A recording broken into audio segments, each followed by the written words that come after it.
100 বছর পরে যদি ওই ফ্যাসিস্ট সরকার আওয়ামী লীগ যদি বাংলাদেশে অবস্থান করে, আমি যদি বেঁচে না থাকি, আমার সন্তান বা আমার সন্তানের সন্তানরা যদি বেঁচে থাকে, তাদের পুরো অস্তিত্ব থাকবে না। আমরা রাজপথে আসতে চাইনি, সরকার আমাদের বাধ্য করেছে। কেউ হাত নাই, কেউ পাও নাই, মানে হাত দিয়ে পুষ বেরিয়েছে, চোখ দিয়ে পুষ বেরিয়েছে। আমরা সবাই এই জায়গায় আমরা চাচ্ছি যে এই ডক্টর মোহাম্মদ ইউনূস সাহেব স্যার যত দ্রুত আমাদের জুলাই সনদ ও ঘোষণাপত্র দিয়ে দেবে, আমরা চলে যাব। আমরা 5ই আগস্টের আগে যেভাবে খালি হাতে রাজপথে নেমেছি, এখন আমরা খালি হাতে আছি, ঠিক আছে। আমরা চাই না কোনো বিশৃঙ্খলা সৃষ্টি করতে, জনগণের ভোগান্তি সৃষ্টি করতে। তাই আমরা শান্তিপূর্ণ আমাদের কর্মসূচি আমরা শান্তিপূর্ণভাবে শেষ করতে চাই। আমরা রাজপথে আসতে চাইনি, সরকার আমাদের বাধ্য করেছে। একে একে 3বার আমাদের এই জুলাই সনদ ঘোষণাপত্র দেওয়ার কথা বলে আমাদেরকে প্রতারণা করেছে আমাদের সাথে। তাই আমরা আজকে বাধ্য হয়েছি গতকালকে এই রাজপথে নামার জন্য। তো আমরা মনে করি যে এই রাজপথ থেকেই যখন ফ্যাসিস্টের পতন ঘটিয়েছি, রাজপথে থেকেই, ঠিক রাজপথ থেকেই আমরা আমাদের জুলাই সনদ ও ঘোষণাপত্র আদায় করে নিই। আমাদের কোনো নির্দিষ্ট কোনো টাইম নাই। সরকার প্রধান যদি ডক্টর মোহাম্মদ ইউনূস যদি আমাদের জুলাই সনদ এবং ঘোষণাপত্র যদি আমাদের দিয়ে দেয়, তাহলে আমরা আজকেই আমাদের আন্দোলন অব্যাহত করব। আর যদি আমাদের জুলাই সনদ না দেয়, তাহলে আমাদের আন্দোলন পরিপূর্ণভাবে চলমান থাকবে। আমরা গেছে কাল রাত 3টার থেকে আমরা এই জায়গায় অবস্থান করতেছি। বিগত 24 ঘন্টার বেশি হয়েছে আমরা এই জায়গায় অবস্থান করছি। অন্তত সরকার পারল না আমাদের জুলাই যোদ্ধাদেরকে মানে ঘোষণাপত্র দিতে। জুলাই সনদ, জুলাই ঘোষণাপত্র, ঠিক আছে, দুইটা কিন্তু আলাদা।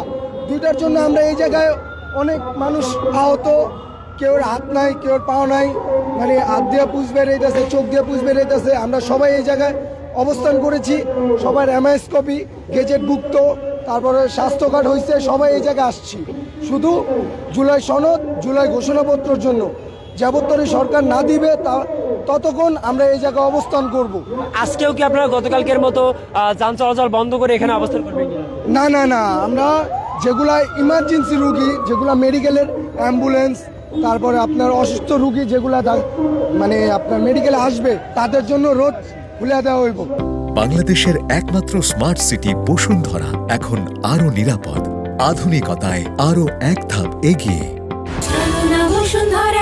জুলাই সনদটা না হলে ভবিষ্যতে 50 বছর কেন 100 বছর পরে যদি ওই ফ্যাসিস্ট সরকার আওয়ামী লীগ যদি বাংলাদেশে অবস্থান করে, আমি যদি বেঁচে না থাকি, আমার সন্তান বা আমার সন্তানের সন্তানরা যদি বেঁচে থাকে, তাদের পুরো অস্তিত্ব থাকবে না। কেন তার বাবা ছিলেন একজন দেশের।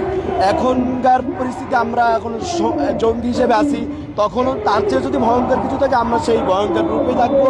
কিন্তু অর্থাৎ অর্থবাদীকারী সরকারকে আমি একটি কথাই বলতে চাচ্ছি, আপনার কিসের এত সমস্যা যে আমাদের জুলাই সনদ দিতে? আপনারা যে এত নাশকতা করতেছেন কিসের জন্য? জুলাই সনদ এবং জুলাই ঘোষণাপত্র দিতে আপনাদের এত কিসের সমস্যা?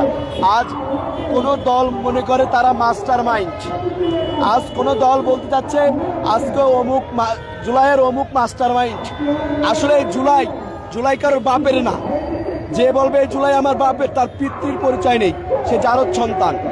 এই জুলাই আবু সাইদের, এই জুলাই মুগ্ধর, এই জুলাই আসিফের, এই জুলাই ইয়ামিনের, এই জুলাই আমার আহত ভাইদের, এই জুলাই শহীদ পরিবারের।